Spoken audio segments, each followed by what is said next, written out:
सबसे दुखद बात रहा कि पूरे बजट सत्र में बिहार की चर्चा लगातार होती रही। भारत सरकार ने बिहार के आम लोगों को ठगने का काम किया है। नोरमा ग्रुप, जो सोचता है वो करता है। आपके अपने सपनों का आशियाना। नमस्कार, भारत लाइव देख रहे हैं आप। लोकसभा चुनाव 2024 में रामगढ़ के विधायक सुधाकर सिंह ने जीत दर्ज की और बक्सर के सांसद बन गए। लेकिन उपचुनाव में आपने देखा कि उन्हीं के जो भाई हैं, जनता दल यूनाइटेड में उस समय थे, जनता दल यूनाइटेड से त्यागपत्र देकर वो राष्ट्रीय जनता दल के टिकट पर रामगढ़ से चुनाव लड़ते हैं और उनकी करारी हार होती है। इसके बारे में कई लोगों ने, जो शाहाबाद के इलाके के कई लोगों ने विश्लेषण करके यह बात बताई कि देखिए, इस हार की सबसे बड़ी वजह रही कि उनके चचेरे भाई अमरदयाल सिंह भारतीय जनता पार्टी में ज्वाइन हो गए थे। दिनारा में एक राजनाथ सिंह का कार्यक्रम चल रहा था और उसी कार्यक्रम के दौरान अमरदयाल सिंह ने भारतीय जनता पार्टी का दामन थाम लिया और वहीं से अब सुधाकर सिंह को तो वो नहीं हरा पाए, लेकिन हाँ, रामगढ़ जो कि उन लोगों की पुश्तैनी सीट रही है, उस पर कड़ी फील्डिंग की अमरदयाल सिंह ने और उसका परिणाम यह हुआ कि सुधाकर सिंह के भाई अजीत सिंह वहां से चुनाव हार जाते हैं। अब उसके बाद से ही यह लगातार सवाल उठने लगता है कि आखिर अमरदयाल सिंह बिहार के राजनीति में क्या फिर से एक्टिव मोड में आने वाले हैं? क्योंकि उनके जो पिता हैं बिहार के पूर्व सिंचाई मंत्री रहे हैं और एक जो जगदानंद सिंह का परिवार है, आज उन्हीं के अमरदयाल सिंह के पिताजी के ही राजनीति के रोटियों को सेक रहा है। अब देखना यह होगा कि अमरदयाल सिंह जब बिहार की राजनीति में एक्टिव मोड में आने लगे हैं, हमने ही उनका इंटरव्यू कुछ दिन पहले किया था, तो उन्होंने स्पष्ट रूप से बताया था कि कैसे उनके पिता के साथ छल हुआ और उनके साथ भी छल हुआ। उनका भी जो मन था कि चुनाव लड़ा जाए बक्सर से, लेकिन जगदानंद सिंह और उनके परिवार ने अमरदयाल सिंह को एक तरह से इग्नोर कर दिया। और अब जब अमरदयाल सिंह भारतीय जनता पार्टी के खेमे में हैं और बड़ी टक्कर दे रहे हैं उस परिवार को, तो सीधे सीधे टारगेट किया जा रहा है अमरदयाल सिंह को। देखिए, चर्चा तो यह भी है कि दिनारा सीट से अमरदयाल सिंह का खूब नाम चल रहा है, क्योंकि दिनारा में ज्वाइन कराया गया था अमरदयाल सिंह को राजनाथ सिंह के बड़े कार्यक्रम में। अब बात सबसे बड़ी यह निकल कर आ रही है कि आखिर जब अमरदयाल सिंह उस क्षेत्र से चुनाव लड़ेंगे तो सीधे सीधे जगदानंद और पूरे राजद कुनबे को वहां पर डिस्टर्ब कर सकते हैं। और इसीलिए जगदानंद सिंह के परिवार ने एक सोची समझी रणनीति बनाई है और सीधे सीधे अब बिहार के राजनीति में अमरदयाल सिंह और भारतीय जनता पार्टी को हराने के लिए एक्टिव मोड में आ चुके हैं। खैर, इन सब बातों के अलावा हम आपको बताते चले कि एकाएक लाइव आए हैं सुधाकर सिंह और देखिए, किसानों के मुद्दे को लगातार उठाते रहे हैं। सुनील सिंह, जो बिस्कोमान वाले सुनील सिंह हैं, उनके काफी करीबी बताए जाते हैं, जगदानंद सिंह के जो बेटे हैं। तो अब देखना है कि जब सुनील सिंह पे इतनी बड़ी कार्रवाई हुई है तो सुनील सिंह वाले मामले में तो बहुत कुछ नहीं बोला है उन्होंने, लेकिन हाँ, केंद्र सरकार के बजट के बारे में वो क्या कुछ कह रहे हैं, देखें वीडियो। आज फेसबुक लाइव के माध्यम से बिहार के सभी सम्मानित साथियों से जुड़ने का अवसर मिला है। सबसे पहले मैं बात करना चाहता हूं कि भारत सरकार के सामान्य बजट पर कल चर्चा के अंतिम दिन वित्त मंत्री के जवाब भी आ गए। सबसे दुखद बात रहा कि पूरे बजट सत्र में बिहार की चर्चा लगातार होती रही, सत्तारूढ़ दल के द्वारा भी और विपक्ष के द्वारा भी। दुखद मैंने इसलिए कहा कि 2025 में बिहार विधानसभा का चुनाव होना है और इस चुनाव के संदर्भ में भारत सरकार ने बिहार के आम लोगों को ठगने का काम किया है। एक तरह से कहें हम कड़े शब्दों में तो बिहार के लोगों के साथ फरेब हुआ है, धोखा हुआ है, ठगी हुआ है। आप पूरे इस बार के बजट को आप देखें तो बिहार का वित्त मंत्री के द्वारा 6 बार नाम लेना, जैसे कि बिहार को कोई विशेष चीज देने का वायदा की हो। अगर हम पूरे उनके 6 बार की चर्चा को देखें तो बिहार को एक महत्वपूर्ण योजना नालंदा में या बिहार के किसी कोने में, जो मेरी जानकारी है कि वो राजगीर में ग्रीनफील्ड एयरपोर्ट देने की बात कही गई है।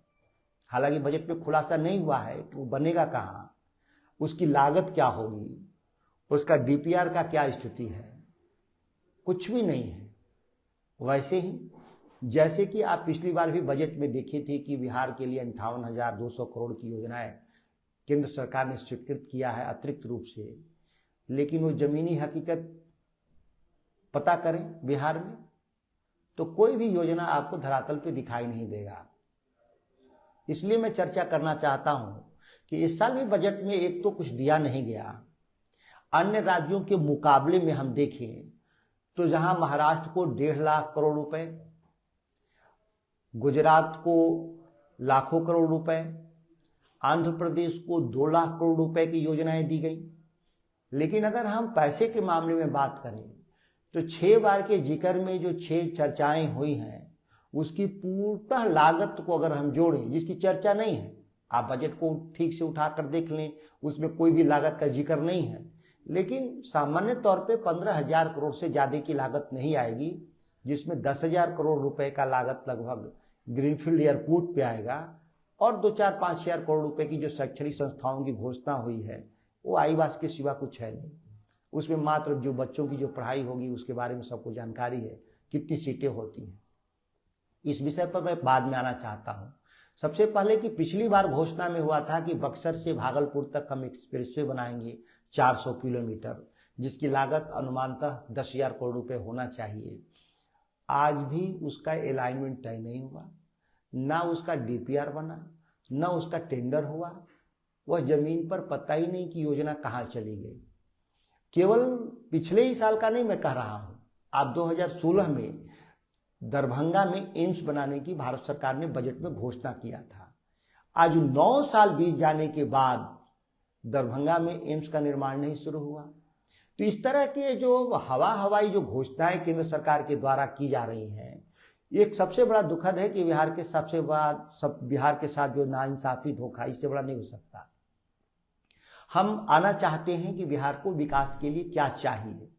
हम लोगों का लंबे समय से राबड़ी देवी जी जो मुख्यमंत्री थी उस समय सर्वदलीय एक बैठक के जरिए और सर्वदलीय प्रतिनिधिमंडल के जरिए भारत सरकार के सामने एक मेमोरेंडम पेश हुआ था कि बिहार झारखंड के बंटवारे के बाद बिहार के विकास के लिए विशेष राज्य का दर्जा दिया जाना चाहिए और दर्जा के साथ एक विशेष पैकेज होना चाहिए। लेकिन विशेष राज्य का दर्जा पर नीतीश कुमार सहित कई लोगों का मतभिन्नताएं रहा भारत सरकार से, लेकिन सत्ता के लोभ में नीतीश कुमार सटे रहे भाजपा के साथ दिल्ली में, लेकिन बिहार को विशेष राज्य का दर्जा नहीं मिला। लेकिन विशेष पैकेज से कौन रोक रहा है भारत सरकार को देने के लिए? आप देखेंगे इस बार भी आंध्र प्रदेश को 50,000 करोड़ रुपया मिला अमरावती न्यू कैपिटल बनाने के लिए, नई राजधानी बनाने के लिए। 2 लाख करोड़ आंध्र प्रदेश में मिला हाइड्रोजन प्रोजेक्ट के लिए, हाइड्रोजन एनर्जी पैदा करने के लिए, उनका जो पोर्ट है वहां पर उनको मिला। इस तरह से देखें तो महाराष्ट्र को भी मिला deep sea water mega port 76,200 crore का। इसके अलावा उनको मिला मेट्रो कह रहे हैं बुलेट ट्रेन को चलाने के लिए। वहीं पर बिहार को क्या मिला? हमारी देश की आबादी में करीब 9.7% हमारी आबादी है, 10% के आसपास। हमारी आबादी के अनुपात में भी 10% अगर हमको मिलता तो करीब हमको 1.25 लाख करोड़ रुपया मिलता। लेकिन 1.25 लाख करोड़ रुपए की जगह कितना मिला बिहार को? आपके सपनों को हमने सजाया है, ई होम्स पैनोरामा को हमने बनाया है। ई होम्स मेरा एक सपना था जिसपे मैं पिछले 4 साल से काम कर रहा था। हमने जो बनाया है वो सबने है माना। ई होम्स पैनोरामा में हो आपका भी आशियाना। और फाइनली हमने 2021 में इस प्रोजेक्ट को लॉन्च किया। बहुत लोग अप्रिशिएट कर रहे हैं कि पूर्णिया जैसे शहर में बिहार के, एक तो बिहार की बात करें, उसमें भी पूर्णिया जैसे छोटे जगह में इस तरह का लाइफस्टाइल देना, ये सुन के हम लोगों को बहुत अच्छा लगता है। ई होम्स में हमने कुछ और भी किया है, जैसे हम जिस जगह में रह रहे हैं हमारे फैमिली सिक्योर हो, उनको सिक्योरिटी का ध्यान में रखा है। आपकी सुविधा और सुरक्षा आपके लिए खास है, ये आपका विश्वास है। इसमें आर्टिफिशियल इंटेलिजेंस का 7 लेयर सिक्योरिटी का हमने इस्तेमाल किया है। लस ग्रीन कैंपस को बनाया है, यदि हमारा बाउंड्री वाल है तो वो वर्टिकल गार्डन है। ये जितनी भी फैसिलिटी होता है एक इंटरनेशनल टाउनशिप में, ई होम्स है, ये हम लोग विश्वास नहीं कर पा रहे हैं। जो भी हमारे मित्र दोस्त या जो भी हमारे बाहर के बाहर आते हैं तो हम लोगों को बहुत अच्छा सुनने को मिलता है और बहुत अच्छा क्रेडिट मिल रहा है। वो सारा हमने सिर्फ एक बिल्डिंग नहीं बनाया, हमने एक बहुत अच्छा लाइफस्टाइल दिया ई होम्स में, और मेरा एक सपना था जिसको मैं आज फुलफिल होते हुए देख पा रहा हूँ। ये आपका आवास है। ई होम्स पैनोरामा में अब आपका निवास है। E Homes Panorama, luxurious lifestyle redefined. Panorama group, जो सोचता है वो करता है। अगर ये वीडियो पसंद आई और वह बिहार के राजनीति और बिहारियत से सरोकार रखेनी तो सब्सक्राइब बटन दबा के चैनल के सब्सक्राइब कर ली। ओजे एगो घंटी बा, ओकरा बटन दबा देला से कुल सटीक और मारक खबर रुआ मुफ्त में मिल जाई। अगर रुआ पत्रकारिता के हमनी के नया प्रयोग में सहयोग कर चाहतानी तो ज्वाइन बटन दबा दी। पेटीएम नंबर नोट कर ली 9386816700।